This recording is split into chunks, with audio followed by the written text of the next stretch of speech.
नमस्कार, लोकमत भारत के खास बुलेटिन में आप सभी का बहुत बहुत स्वागत है। मैं आपके साथ मोनिका राठौड़। ये रुक करते हैं खबरों की ओर।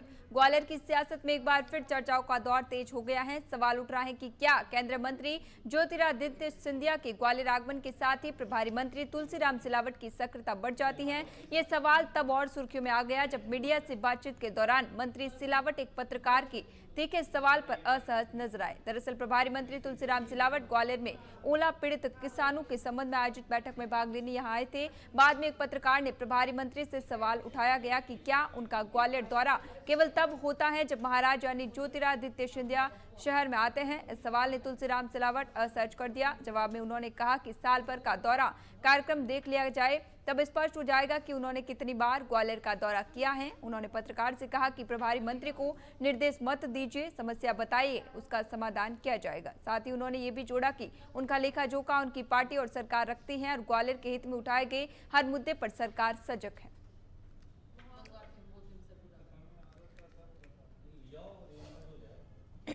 ये एक बात सुनो, आपके संज्ञान के लिए दूं, साल भर का चार्ट निकाल लेना जी। चार्ट निकाल के फिर बात करना कितने बार प्रभारी मंत्री आता है और प्रभारी मंत्री को आप निर्देश नहीं दोगे। मैं आपको कह रहा हूँ, आप समस्या के लिए मुझे अवगत कर रहा हो, मैं सहमत हूँ, एक जागरूक पत्रकार हो, मेरे भाई हो, मैं पर ये जो भाषा आप बोल रहे हो इसको वापस लो, ये अच्छी बात नहीं है। ये अधिकार मैं किसी को नहीं देता हूँ, समझ में आई। मेरा लेखा जोखा मेरी पार्टी रखती है, मेरी सरकार रखती है। और मैं आपको फिर कह रहा हूँ, ग्वालियर के हित में आपने बात बोली है, उन सारी समस्याओं के समाधान के लिए सरकार हमेशा सजग थी, सजग है, सजग रहेगी। देश के विभिन्न राज्यों में चल रही एसआईआर प्रक्रिया अब अंतिम चरण में पहुंच चुकी है। इंदौर जिले में यह अभियान युद्ध स्तर पर संचालित किया गया। कलेक्टर शिवम वर्मा ने बताया कि जिले में मतदाता सूची पुनरीक्षण का कार्य पूरा कर लिया गया है। संबंधित फॉर्म भरकर निर्वाचन विभाग को भेजे जा चुके हैं और अब मतदाता सूची के प्रकाशन की तैयारी की जा रही है। उन्होंने बताया कि जिले में एसआईआर का कार्य संतोषजनक और व्यवस्थित तरीके से हुआ। उन्होंने इस अभियान में जुटे सभी अधिकारियों, कर्मचारियों और सहयोग देने वाले मतदाताओं के प्रति आभार व्यक्त किया। देखिए, एसआईआर को लेके जो हमारा जो सुनवाई करके उनके जो ऑर्डर अपलोड करने थे वो सारे कार्य हो गए हैं। अब फाइनल हम लोग पब्लिकेशन के लिए तैयारी है हमारी पूरी। हमारा कार्य लगभग खत्म हो चुका है और सभी लोगों ने, मतलब सभी इंदौर जिले के सभी सम्मानित मतदाताओं ने और हमारी निर्वाचन की टीम ने इसमें अच्छा काम किया है। हमने इसको पूरा पूर्ण किया है। अब आने वाले टाइम में जो पब्लिकेशन होंगे बाकी जैसे माननीय निर्वाचन आयोग के आदेश होंगे उसके हिसाब से हम उसमें कार्य करेंगे। केंद्र सरकार द्वारा 29 श्रम कानूनों को समाप्त कर लागू की गई 4 नई श्रम संहिताओं के विरोध में इंदौर में हजारों लोग हड़ताल पर चले गए। श्रम संहिता के विरोध में आयोजित इस राष्ट्रव्यापी हड़ताल में बैंक कर्मियों ने बढ़ चढ़कर हिस्सा लिया। इंदौर में बड़ी संख्या में बैंक कर्मी एमजी रोड स्थित गांधी हॉल के पास अभिनव कला समाज परिसर में एकत्रित हुए। यहाँ श्रम संहिता के विरोध में जोरदार प्रदर्शन किया गया। कर्मचारियों ने बैंकों के निजीकरण, विनिवेश, मर्जर और पुरानी पेंशन योजना बहाल करने की मांग को लेकर अपना विरोध दर्ज कराया। हड़ताल का असर सार्वजनिक क्षेत्र अधिकतर बैंकों में दिखाई दिया।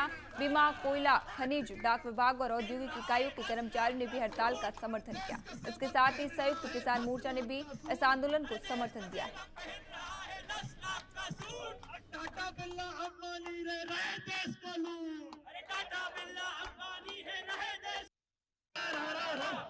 नई आर्थिक नीति का अपनी विभिन्न मांगों को लेकर पूरे देश में आज कई ट्रेड यूनियन हड़ताल पर है। पूरी तरह से कामकाज आज बंद पड़ा है। जहां इसी कड़ी में इंदौर में भी एमजी रोड स्थित एक मैदान में बड़ी संख्या में अलग अलग ट्रेड यूनियन के लोग, बैंक कर्मी, सभी कई तरह के ट्रेड यूनियन के लोग यहाँ पर हड़ताल पर और जमकर नारेबाजी की जा रही है। कई तरह की इनकी मांगे हैं, सरकार से मांगे नहीं मानने को लेकर आगे और इन्होंने आंदोलन करने की बात कही है। हमारे साथ कुछ लोग मौजूद है। सर, क्या कहेंगे, किस तरह की हड़तालें क्यों है?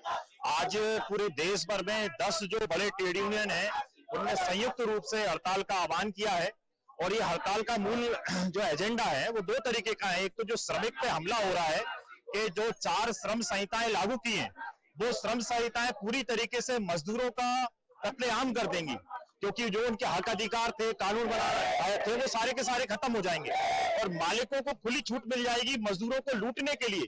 हमारा देश में ऑलरेडी 40 करोड़ से ज्यादा लोग जब बेरोजगार हैं, इसमें नई भर्ती के लिए वो आंदोलन कर रहे हैं, नए मांग कर रहे हैं कि रोजगार क्रिएट किए जाए। वहीं पे सरकार निजीकरण लाकर बैंक जैसे सेक्टर, जैसा कि आप देख रहे हैं, तमाम बैंक कर्मी यहाँ पर इकट्ठा हुए हैं, क्योंकि उनकी रोजी रोटी पर भी संकट है आज की तारीख में, LIC, बैंक, BSNL, तमाम तरीके से। दूसरा, जो मोदी जी अमेरिका के साथ डील कर रहे हैं, वो डील में किसानों की स्थिति बेहद खराब हो जाएगी, क्योंकि उनके ऊपर जो उनका जो टाइप है, तो उससे किसानों के लिए जो वैसे ही पहले से भी कई तरीके मांग करता रहा MSP का, लेकिन ये जो डील हुई है नई तरीके से अमेरिका के साथ, ये और किसानों को गड्ढे में लाकर पटक देगी। इसको लेकर तमाम किसान संगठन, मजदूर संगठन, युवा संगठन मिलकर इस हड़ताल को समर्थन दे रहे हैं और इसके लिए हम लोग ये आंदोलन यहाँ पर कर रहे हैं। इंदौर में कितने लोग प्रभावित हो रहे हैं, कितने संगठन है, कितने लोग होंगे लगभग? इंदौर में जैसे बैंक है, BSNL है, LIC है और C2 है और AIUTUC है, AIKKMS है, AIDBio है, ऐसे तमाम जन संगठन मिलकर लगभग 10 से ज्यादा संगठन यहाँ पर इकट्ठा है। आशा उषा कार्यकर्ता की बहनें भी यहाँ पर आई है, क्योंकि सबकी लड़ाई और मूल रूप से जो 10 केंद्रीय संगठनों से एफिलिएटेड लोग हैं वो भी यहाँ पर उपस्थित। आप क्या कह रहे हैं? ये जो काला कानून है, इसके खिलाफ देश के जो 10 केंद्रीय श्रम संघ है, वो आज पूरे इंदौर में नहीं पूरे देश भर में आंदोलन कर रहे हैं। और ये आंदोलन का मुख्य उद्देश्य ये है कि जो सरकार ने जो श्रम संहिता के अंदर परिवर्तन किया, ये पूंजीपतियों के पक्ष में किया है। पहले ये था कि कोई भी 7 लोग, आपके प्रेस के भी कोई 7 लोग अगर आप चाहो तो यूनियन बना सकते हो, लेकिन अब वो नहीं, अब कम से कम 300 लोग आपके यूनियन में होना चाहिए, वो भी तभी रजिस्टर्ड यूनियन मानी जाएगी।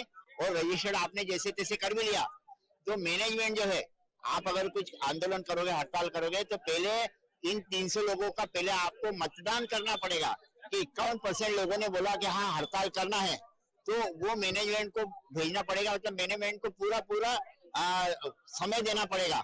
आप कौन से संगठन? मैं all India cooperative bank employees federation का वाइस प्रेसिडेंट हूँ। आगे क्या कदम रहेगा? अपना कदम यही है कि अगर ये आज का जो आंदोलन है ये पूरे देश भर में चल रहा है, इसका अगर इन्होंने निराकरण नहीं किया मार्च तक, तो हम अनिश्चितकालीन हड़ताल का भी हमारे केंद्रीय संगठन। तो अनिश्चितकालीन हड़ताल की यहाँ पर चेतावनी सीधे तौर पर दी गई है। विभिन्न तरह के ट्रेड यूनियनों के द्वारा यह हड़ताल आज की गई है। पूरे देश में यह आंदोलन ऐसा यहाँ पर कहा जा रहा है। कैमरा पर्सन जीतू माथुर के साथ सतीश शर्मा, लोकमत भारत, इंदौर। इंदौर में वैलेंटाइन डे से पहले हिंदू संगठन और बजरंग दल के कार्यकर्ताओं ने विरोध प्रदर्शन किया। उन्होंने नरसिंह मुंजी कॉलेज में वैलेंटाइन डे के नाम पर आयोजित कार्यक्रम का कार्यकर्ताओं ने विरोध जताया। आरोप है कि छात्रों से कार्यक्रम में प्रवेश के लिए 2000 रुपए एंट्री फीस ली जा रही थी। विरोध करे कार्यकर्ताओं का कहना था कि इवेंट के नाम पर अश्लीलता परोसी जा रही है, जिसका उन्होंने कड़ा विरोध किया। इसी दौरान कॉलेज परिसर में हंगामे की स्थिति बन गई और कुछ स्थानों पर तोड़फोड़ की घटना भी सामने आई। सूचना मिलते ही गांधीनगर थाना पुलिस मौके पर पहुंची और स्थिति को नियंत्रित किया। पुलिस पूरे मामले की जांच कर रही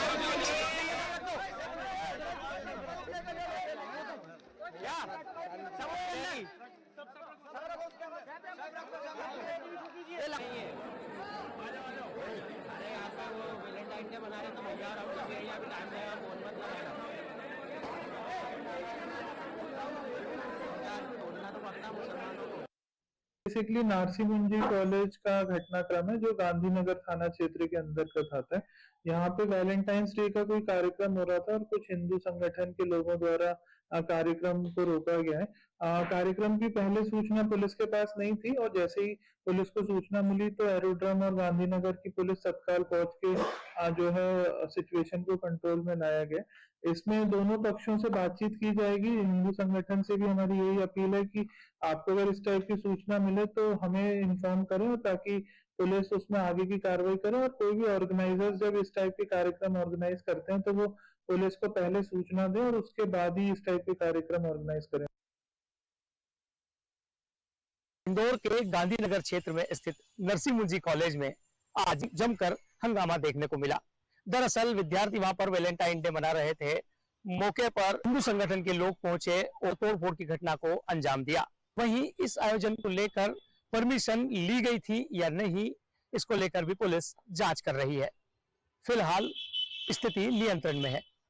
कैमरा पर्सन जीतू माथुर के साथ सतीश शर्मा, लोकमत भारत, इंदौर। इंदौर क्राइम ब्रांच ने वैलेंटाइन डे से पहले एडवाइजरी जारी की है। उसके अनुसार विदेश से गिफ्ट भेजने के नाम पर साइबर ठगी की जा सकती है। लोगों को धोखाधड़ी से बचने की सलाह देते हुए क्राइम ब्रांच ने सतर्क रहने के लिए एडवाइजरी जारी की है।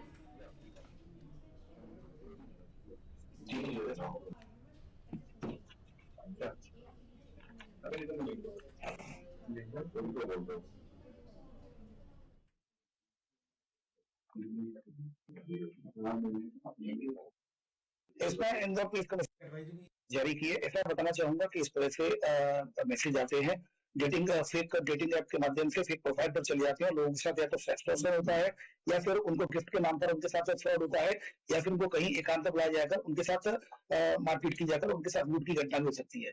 और मैं बताना चाहूंगा एक जो ट्रेंड चल रहा है, जो कुछ शिकायतें क्राइम ब्रांच में भी आई है, इसमें एनआरआई बन के और इसी वीक का हवाला देते हुए वो कोई गिफ्ट भेजने की बात कहते हैं और गिफ्ट को उसके बाद एयरपोर्ट से फोन आता है कि आपका एक गिफ्ट आया, लेकिन इसमें डॉलर है तो इसमें कन्वर्जन करना होगा, इसमें कैश में कन्वर्ट होगा तो इंडियन रुपीज में कन्वर्ट होगा तो आपको पैसे देने होंगे। तो इस तरह की धोखाधड़ी की कई घटनाएं भी सामने आई है। इसको ध्यान में रखते हुए, इस वीक को ध्यान में रखते हुए इंदौर पुलिस कमिश्नरेट के द्वारा एक एडवाइजरी जारी की गई।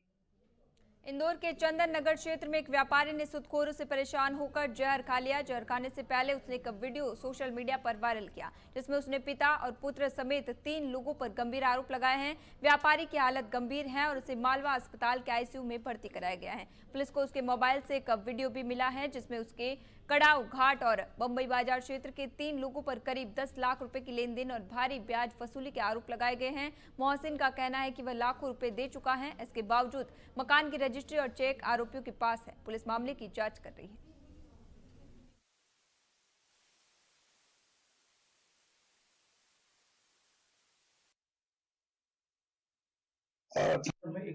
जांच आया था हॉस्पिटल से, इसमें कि ये एक जो मोहसिन नाम का एक व्यक्ति है जिसके द्वारा कुछ जहरीला दवा खाकर वो एडमिट हुआ था और वहां से जब सूचना आई तत्काल चंदन नगर की टीम ने वहां पर पहुंचकर उसका स्टेटमेंट लिया गया। उसके द्वारा ये बताया गया है कि कोई मुन्ना दूध वाला है और अकील चौधरी है। इसमें उन लोगों से पैसे उधार लिए थे, लगभग 10 लाख रुपए उससे उधार लिए थे और उसके बाद वो हर महीने 65,000 रुपए ऐसा ब्याज में दे रहा था और इस पर से उसका स्टेटमेंट भी लिया गया है। इसको पूरा वेरीफाई किया जा रहा है, बैंकिंग ट्रांजेक्शन देखे जा रहे हैं कहाँ अपने अकाउंट में पैसे लिए या नहीं और इस आधार पर वैधानिक कार्रवाई जो भी जांच में आएगा उसके आधार पर वैधानिक कार्रवाई की जाएगी। शहडोल के सुहागपुर थाना क्षेत्र के बटखेरा में कॉल माफियाओं ने फॉरेस्ट टीम पर हमला कर दिया। पहले तो उन्होंने वन विभाग के अधिकारियों को बंधक बनाया और बाद में उन पर हमला कर दिया। करीब 30 से अधिक लोग हमलावर बताए जा रहे हैं। टीम वन परिक्षेत्र से अवैध कोयला उत्खनन कर रहे लोगों के खिलाफ कार्रवाई कर वापस लौट रही थी, तभी माफियाओं ने वन अमले पर हमला कर दिया। घटना शहडोल के सुहागपुरा थाना क्षेत्र के खितौली बेट की सीमा पर स्थित सोन नदी की है, जहां माफिया कोयले का अवैध उत्खनन कर रही थी। माफियाओं ने 2 दिन पहले भी रेंजर से बदतमीजी कर धमकी दी थी।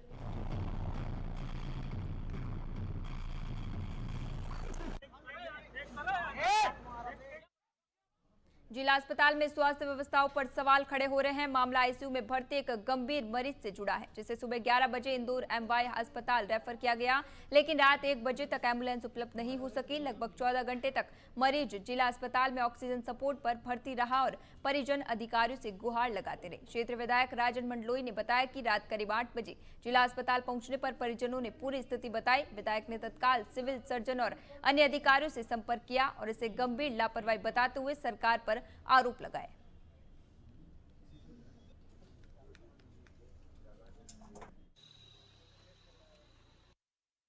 हाँ, 2 दिन से उन्होंने बोल दिया इंदौर ले जाने के लिए, पर गाड़ी नहीं मिल रही थी ले जा।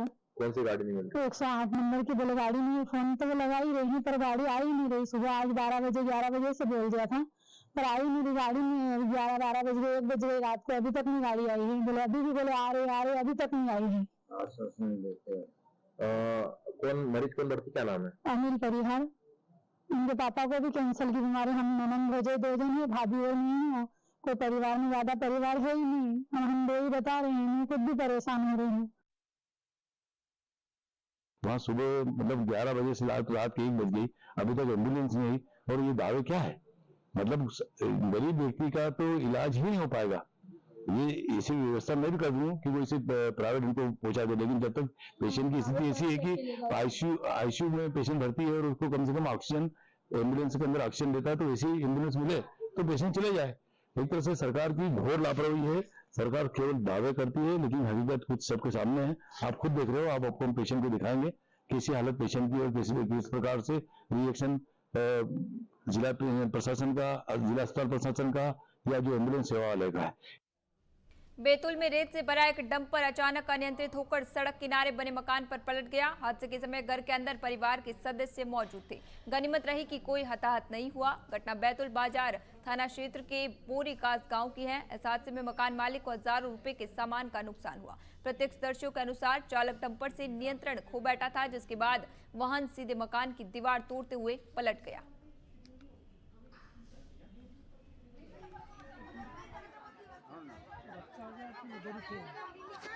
श्योपुर जिले के शासकीय स्कूलों में शिक्षा व्यवस्था पर सवाल उठ रहे हैं। विजयपुर एसडीएम अभिषेक मिश्रा के स्कूलों के निरीक्षण के दौरान अव्यवस्थाओं की पोल खुलकर सामने आई। शासकीय माध्यमिक विद्यालय गजवानी में बच्चों की पढ़ाई बेहद कमजोर दिखाई दी। कक्षा 5 के बच्चों को हिंदी पढ़ना लिखना तक नहीं आता। एसडीएम ने लापरवाही पर प्रधानाध्यापक को कड़ी फटकार लगाई। इतना ही नहीं, प्रधानाध्यापक के शिष्टाचार पर भी सवाल उठे। निरीक्षण के दौरान वे जेब में हाथ डालकर खड़े दिखे। निरीक्षण के दौरान अभिषेक मिश्रा ने बच्चों की शिक्षा पर गंभीरता से ध्यान देने के निर्देश दिए।